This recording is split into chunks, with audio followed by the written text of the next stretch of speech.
Let me say good evening to all of you. Most certainly it's another privilege and for us to be able to come together and share together from the Lord's Word, and that we might get understanding how we should live our daily lives every day. And as you know, we have been dealing this month with this matter. These last three Sundays, we've been dealing with this matter of what you can conquer disappointment. This is the third Sunday, and this is the closing lesson for this month, that you can conquer disappointment. And we are over in the book of Job, the second chapter, and the ninth and the book of Job, second chapter, and 9 and 10.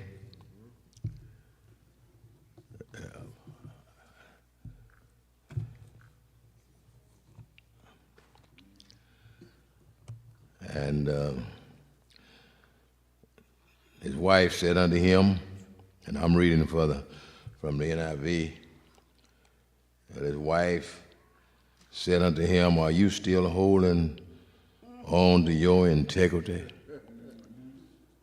And then she immediately said, curse God and die. And then Job's reply to her was, you're talking like a foolish woman. Shall we accept good from God and not trouble? And I think that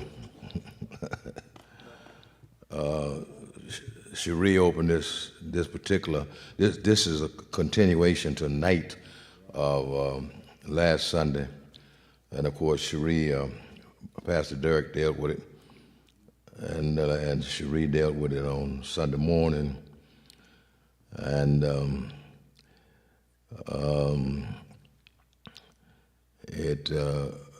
in the lesson outline at the close of the Sunday before, I said the Scripture is filled with examples of such positive responses to negative experiences. And she dealt with the matter of examples that challenge us, and she had some more examples outside. I used David and Jesus and Paul here in the lesson outline. She used some other, yeah, I know you, yeah. And the ending sentence last week said that some Christians have learned not to become disappointed because of their troubles, to waste them, but to turn every stumbling block into a stepping stone. And we can do the same if we choose to. Then this lesson opens up the secret that frees us. How were all these people that we've talked about, how were all these people able to respond to creatively to hardships and disappointments? What is the secret that enables some people to pick up the pieces, and that really in life, when we're talking about, and start all over, rather than going to pieces under the impact of some tragedy? Sometimes tragedies in our lives completely throw us completely, and some people never are able to rise above and get over various disappointments and things that happen in their individual life. But I go on to say here that the secret lies in how we visualize God's relation to our lives.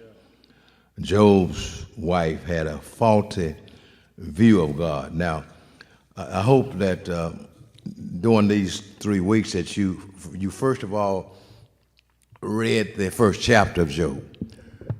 Because if you haven't read the first chapter of Job, you don't really know what's transpiring here. You have to begin at the first chapter of Job and know what's happening before Job's wife tells him to cuss God and die. You can't start there. Now you got to go back and you know what happened in the first chapter when all of those sons came together and the conversation between Jesus, between God and Satan, and Satan told God that you got a hedge around him, and if you move that hedge around him, where right now can't nobody touch him. But you have a hedge around him. But if you move that hedge, you know that you will find out that he won't be as faithful to what's transpiring in life, because he's been successful. As a matter of fact, Satan, Lord, you done made him wealthy. He's got everything he wants and everything else, but you got a hedge of. He's wrapped up in a hedge of blessings. He's been blessed tremendously, but if you move that hedge, and so we know what happened. The Lord decided, God Himself decided to put Job in the hands of Satan, but He said one thing there: you can touch everything else, but don't touch His life.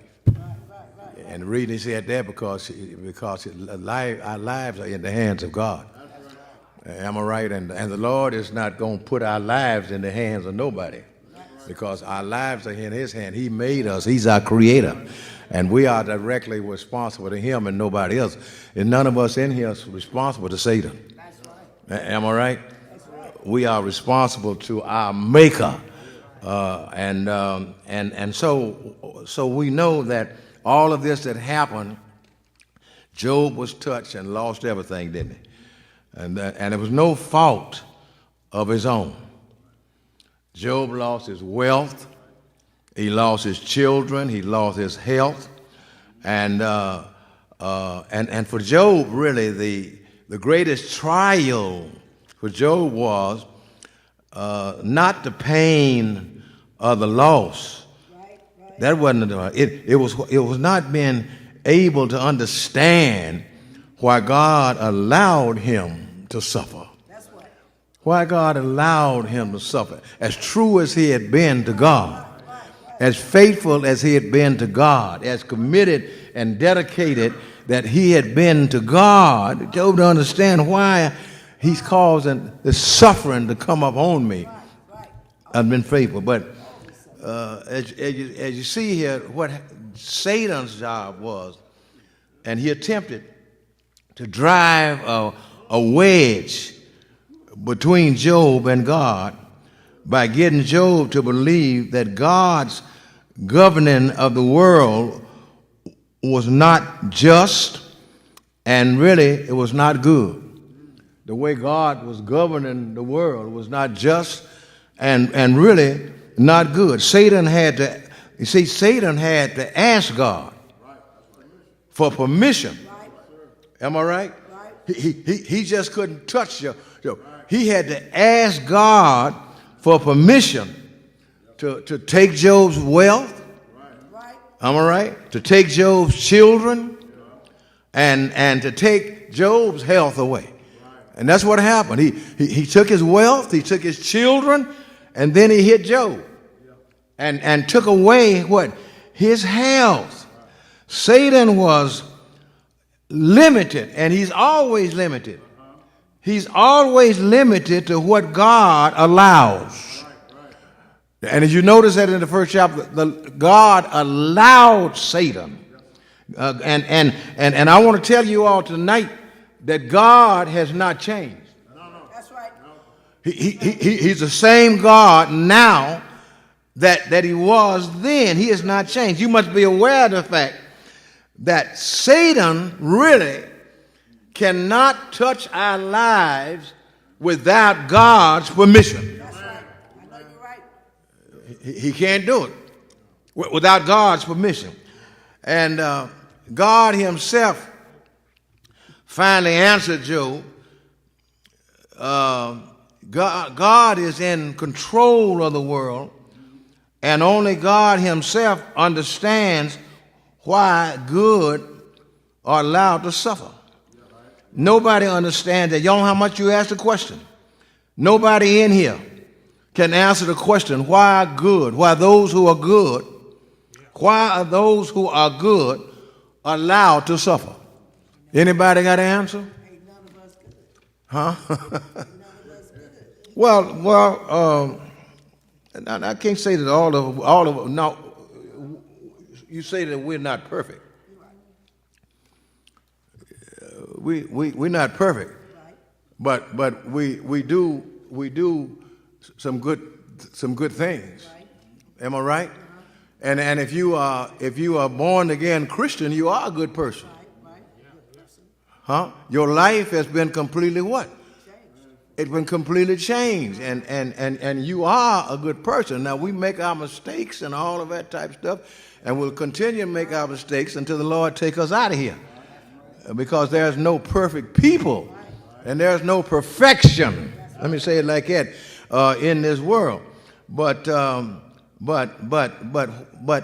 sometimes even those of us who have gone through some struggles and some problems and some heartaches and some pain and all of that, sometimes we question God. Now, anybody in here say they have never questioned him? That you never questioned God about why? Huh? And it makes no difference how strong you are. You do have some weak times in your life why you wonder, why is the Lord causing this to happen to me? You have never asked yourself that question? Well, I have.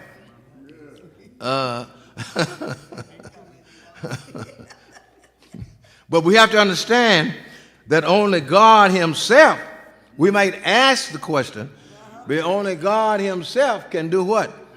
He's the only one can answer the question. And really, this only become clear to us when we see God when we see God for really who God is. When we see who he is. And we must courageously, as individuals, we must courageously accept what God allows, listen, to happen in our lives and remain firmly committed to him. That's right. Absolutely. Did you hear what I said? Absolutely. We must courageously accept what God allows to happen in our individual lives, and then in the midst of all of it, still remain committed to him. And some Christians, I'm telling you, go to pieces when things happen in their lives. Some Christians, who you felt like was real strong individuals, but let something happen that knock them down, knock them to their knees. Am I right?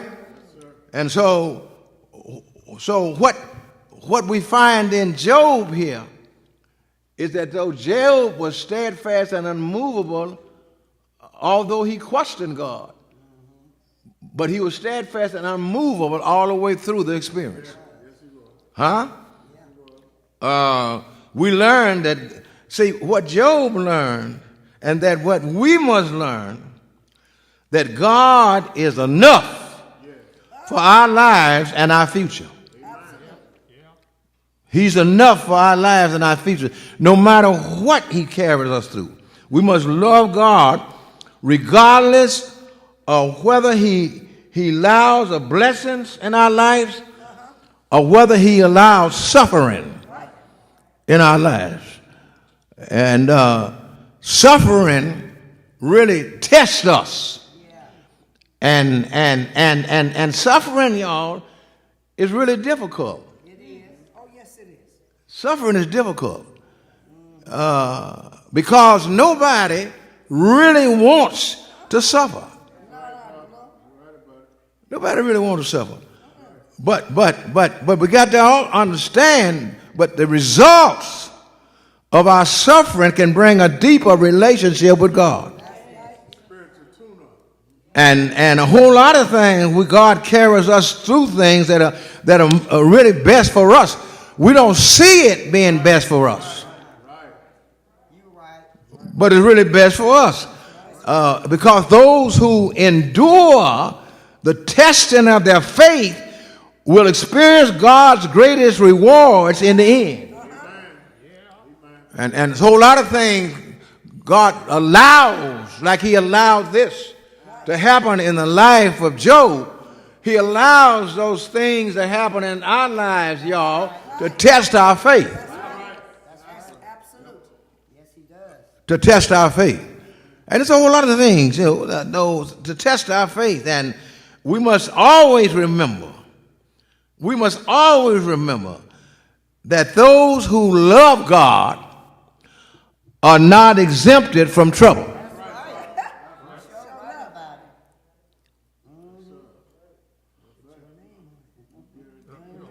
We're not exempted, y'all. And no matter how strong you think you are, we still are not exempted. How holy you think you are, we still not exempted from trouble. That's right. Yeah, I was reading not too long ago, and the question was asked, why God allows so much mass shooting, so much killing, and war and stuff like that. And the answer was on that piece of paper that said, because there's so much sin in the world. And God allows things, things to happen. But we're supposed to continue to know that who's in control. Oh yeah, God is still in control, no matter what's going on in this world. And I don't know. I mean, we are living some sinful and evil times, but sinful and evil times didn't just start in the world. Sinful and evil times started in the world when man sinned in the garden. That's right. That's right. And sin and evil time, we talk about it because it's a time now that we're living in. Way back there before we came, those folk were living back there, was experiencing problems and troubles, and just like we are. And they were talking about it just now. Why is this going on? Why is this happening? Why is these kind of things going on in the world? Why is all of this mass killing? Why is all of this type of stuff? Folk 100 years ago was experiencing some of the same thing that we are experiencing, and it's been happening ever since. Man sinned in the garden, and it's going to continue to happen until Christ come back.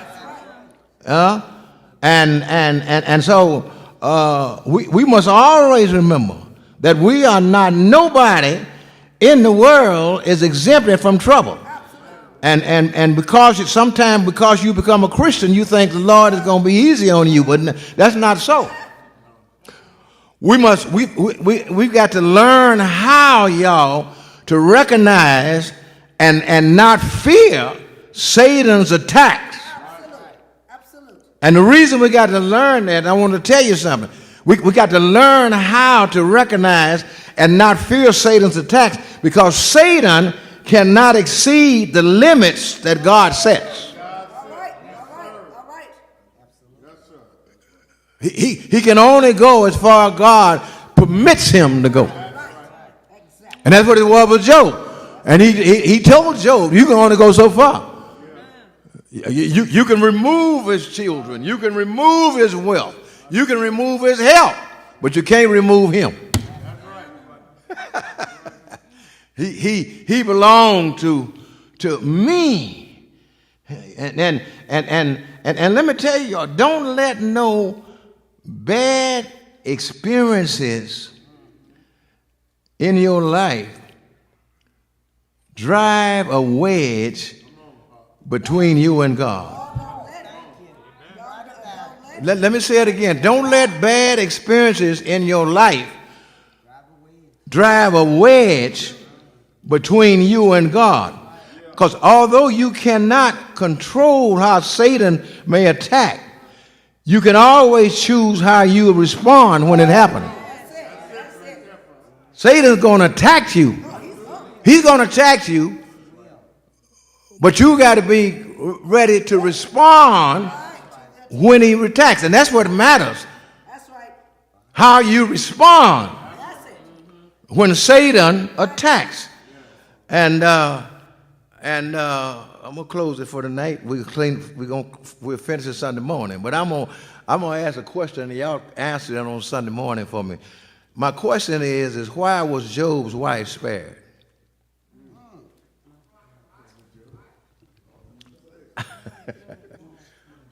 Y'all don't have to answer. Go study it for me. Why was Job? I don't want to hear the answer. I want to hear the answer Sunday morning. Why was Job? Because I want everybody to study it so everybody can give me an answer Sunday morning. Why was Job's wife spared? He lost everything. He lost his children. He lost his servants. He lost his livestock. He lost his herdsman. He lost his home. Am I right? He lost his health because Satan attacked Job physically, and he covered him with painful balls.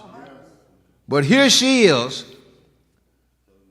telling Job to cuss God and die. I want to know, how did she escape? I don't want to hear it now. We talk about it Sunday morning. Y'all go study. Y'all go study and bring it back in Sunday morning. I want to hear everybody's answer. I'm through for tonight. Why? Here's a woman that was completely, and she's gonna tell her husband to cuss God and die. And if you notice that, we'll talk about it Sunday morning, Job called her foolish. In other words, Job said, you are a fool. That's what he said. He said she was a fool, so we'll talk about it Sunday morning.